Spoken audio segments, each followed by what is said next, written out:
El edificio central es el símbolo más reconocible de la Universidad de La Laguna y su corazón es sin duda el Paraninfo. Durante 40 años, muchas personas, ya fueran universitarios o vecinos de La Laguna, presenciaron desde sus butacas las más diversas actividades académicas, culturales e incluso políticas. Algunas de ellas durante unos años donde la libertad de reunión era una quimera.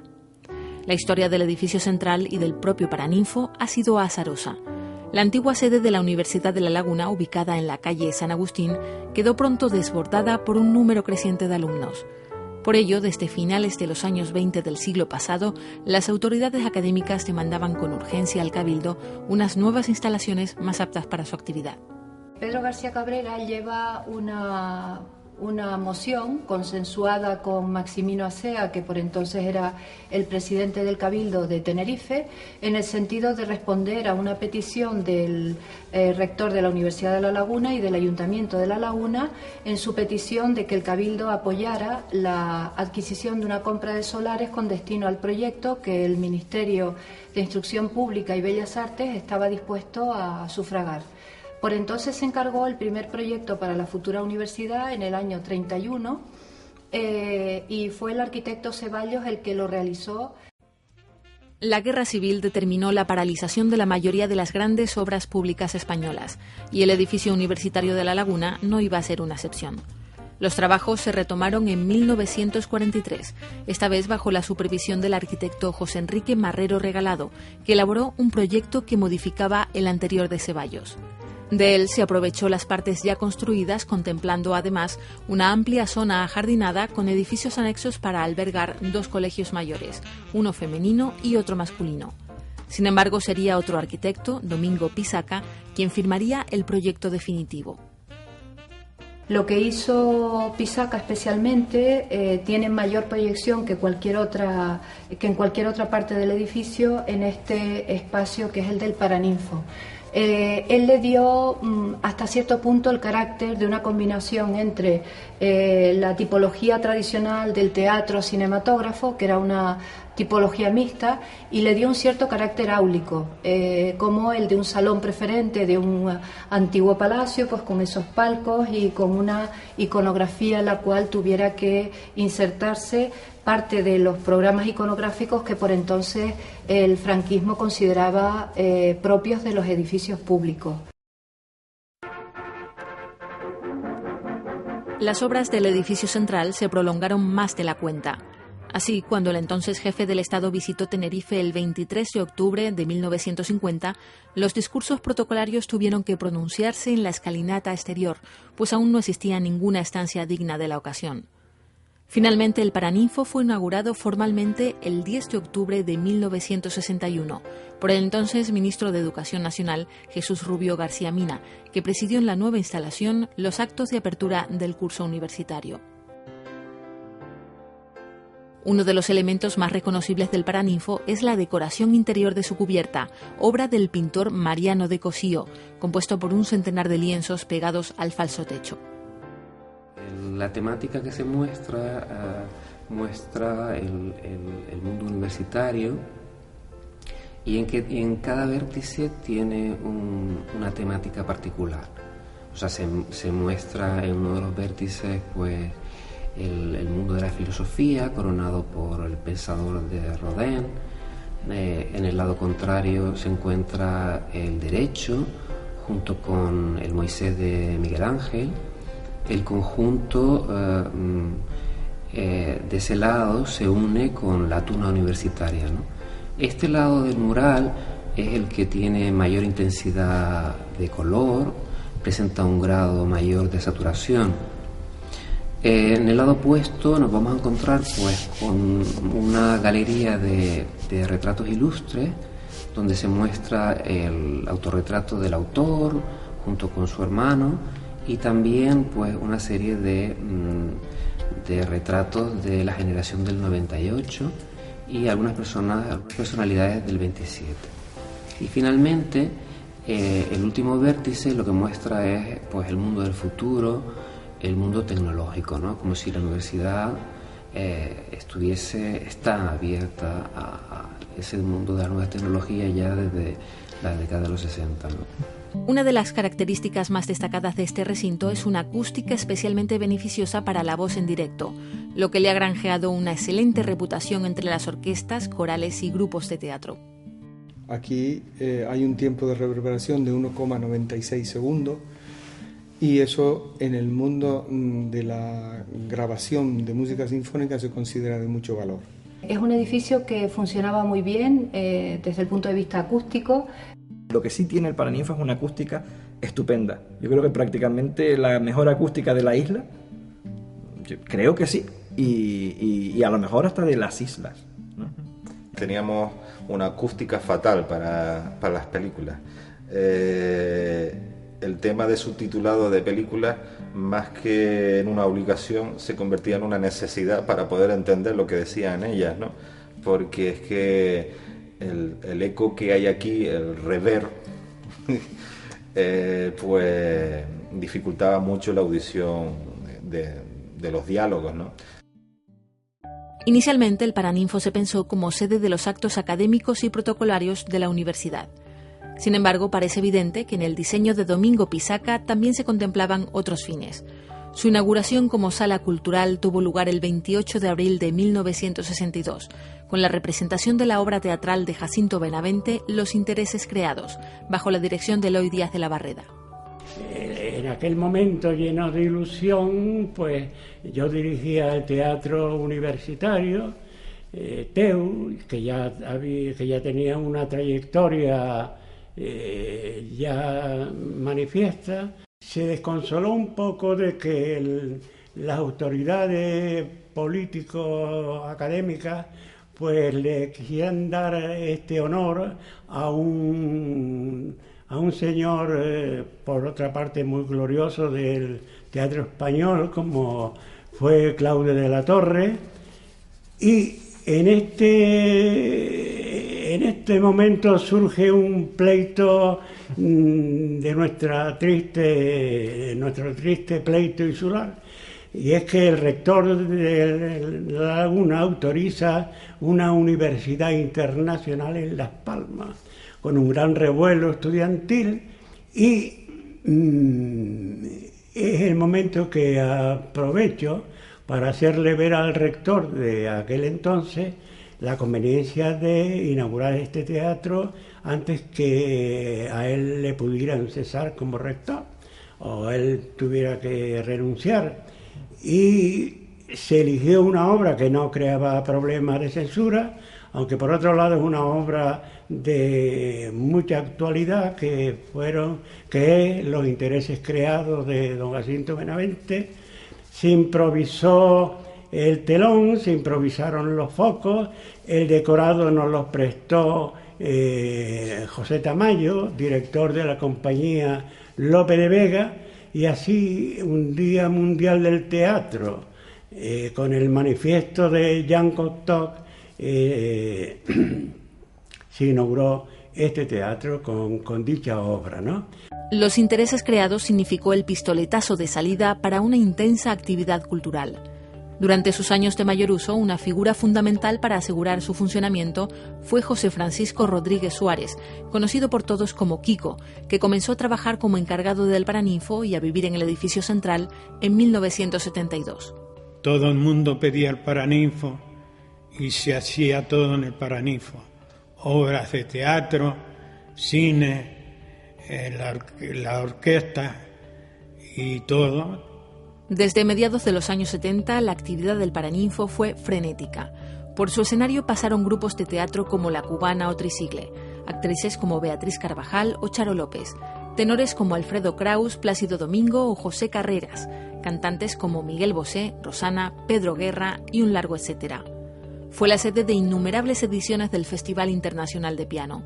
Además, la sala se utilizó con frecuencia para realizar grabaciones discográficas, hasta el punto de convertirse en el local predilecto de la Orquesta Sinfónica de Tenerife para realizar esta actividad.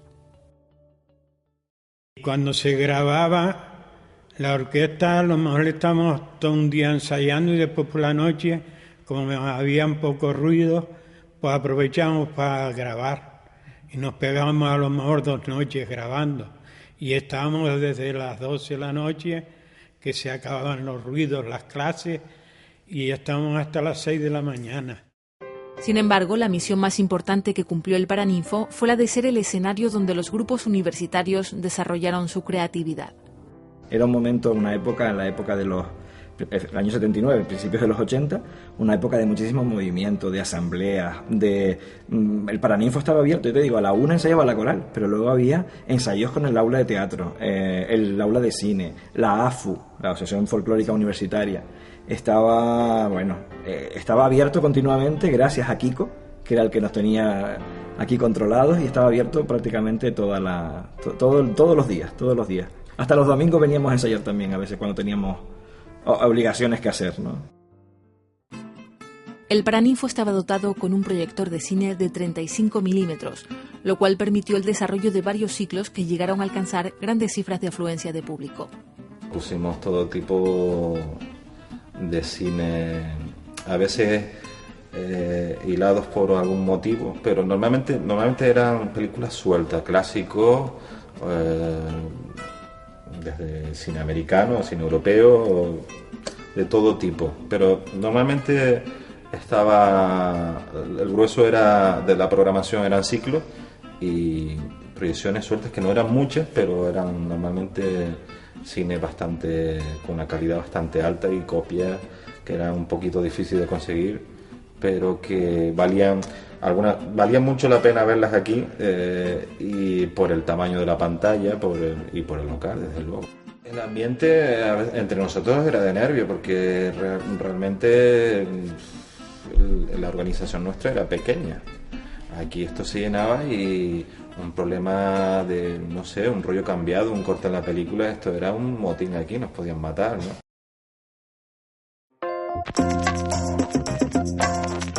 El Paraninfo también vivió momentos de gran tensión política al acoger múltiples asambleas estudiantiles, ya fueran para proponer iniciativas en contra del régimen franquista o bien para reivindicaciones exclusivamente educativas, como ocurrió con el encierro que protagonizaron en 1972 un grupo de estudiantes para exigir que la Universidad de La Laguna pudiera impartir los segundos ciclos de las titulaciones en Psicología, Pedagogía y Filosofía. Que a mí me llamaban el rectorado y me decía, ábrales el Paraninfo, y aquí se hacían las asambleas. Algunas veces no me llamaban del Paraninfo, y date cuenta tú que las puertas estas tienen las bisagras por fuera, y le quitaban los pasadores y quitaban las puertas los estudiantes, algunos vivos que habían, y cuando yo venía para abajo ya me habían quitado las puertas y estaban todos metidos aquí dentro, porque me iban a buscar para que les encendiera las luces. Fue a finales de los años 90 cuando el Paraninfo comenzó a dar señales de deterioro cada vez más graves. La humedad estaba afectando a su estructura, que soportaba un uso excesivo debido no solo a la efervescencia cultural de esos años, sino además por el cierre del Teatro Leal, lo que le convirtió durante años en el único teatro de La Laguna merecedor de ese nombre. En 2000 fue necesario realizar una intervención de rehabilitación en el mural de Cosío, que presentaba evidentes signos de deterioro. Este problema la causa había sido filtraciones de humedad que existían en la cubierta. Como 4 o 5 meses. Fue poco tiempo para la dimensión del trabajo porque nos dieron mucha prisa.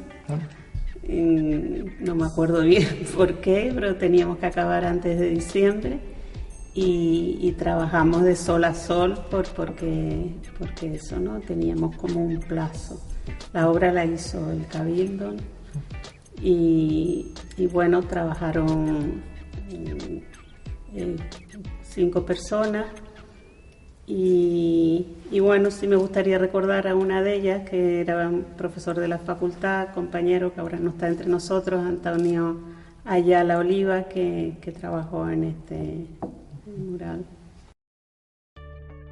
Una vez restaurado el mural, se descubrió que los daños del edificio eran más graves de lo previsto inicialmente. Los informes técnicos y la cautela aconsejaron cerrar el Paraninfo para su restauración. El encargado del proyecto de rehabilitación fue el arquitecto Pedro Domínguez Anadón, que lo presentó en diciembre de 2002.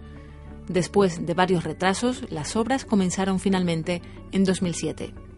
El deterioro se produjo básicamente en los pilares estos que estamos viendo aquí, que los hemos rehecho todos, porque ha habido un aporte de humedad del subsuelo y un aporte de humedad en la cabeza de los pilares. Toda la platea y todos los niveles de palco y el anfiteatro también tienen una instalación de suelo radiante que contribuye a controlar, pues, digamos, en toda la superficie que constituye la platea, la subida del agua de capilaridad, ¿no? La rehabilitación no se ha limitado a la mera reparación de los desperfectos, sino que se ha aprovechado para mejorar las instalaciones sin desvirtuar el aspecto original ni su peculiar acústica. Los camerinos han representado un aporte de equipamiento importante desde el punto de vista de las instalaciones, de control del sonido, de la iluminación, de los accesos al foso de orquesta. Hay una plataforma para entrar y sacar el piano. Desde el punto de vista técnico de un teatro, este teatro va a tener a su escala, su medida, 643 butacas, va a tener todo el equipamiento moderno necesario para que pueda desarrollar cualquier función, desde la ópera hasta la danza, el teatro y los actos propiamente académicos. Hombre, una obra de rehabilitación nunca es una obra normal, siempre hay sorpresas, es como una cirugía, ¿no? En realidad es complicado porque cada día aparece un problema nuevo, un problema no detectado o una circunstancia no prevista, y eso ha sido una de las causas en el que durante el proceso de desarrollo de la obra se ha alargado un poco respecto a lo que estaba previsto. Esto tenía una presión social muy fuerte, se esperaba con mucha ansia que esto se abriera, pero nosotros hemos trabajado con gusto. En realidad yo puedo decir que durante 2 años me he divertido aquí bastante mucho. Bastante mucho trabajando, prefiero. Hoy, el Paraninfo concluye su metamorfosis e inicia una nueva etapa con el objetivo de recuperar el importante papel dinamizador que tuvo durante los primeros 40 años de actividad. El corazón de la universidad vuelve a latir, más fuerte y rejuvenecido que nunca, para dar el impulso necesario a la actividad creativa de los universitarios, abriendo sus puertas a la sociedad y ofreciendo nuevos aires a nuestra universidad y a la isla que la acoge. Eso hay que retomarlo, desde luego, es fundamental. Si ahora que empiece el Paraninfo a ser conocido de nuevo, a que salga otra vez unas temporadas, pues que la gente vuelva a buscar el caminito hacia el Paraninfo de la universidad, ¿no?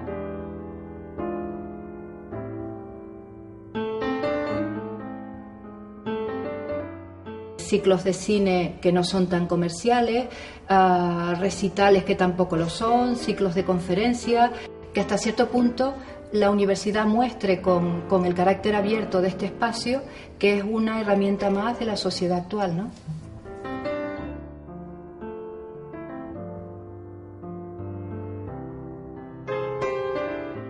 Y para nosotros fue un momento importante porque éramos conscientes de que escribíamos un poco de historia, lo que se demostró luego en el devenir de la enorme actividad que ha tenido este templo de la cultura, y que ahora lo que yo quiero es dar testimonio de mi satisfacción porque se reanude y tenga una larguísima vida.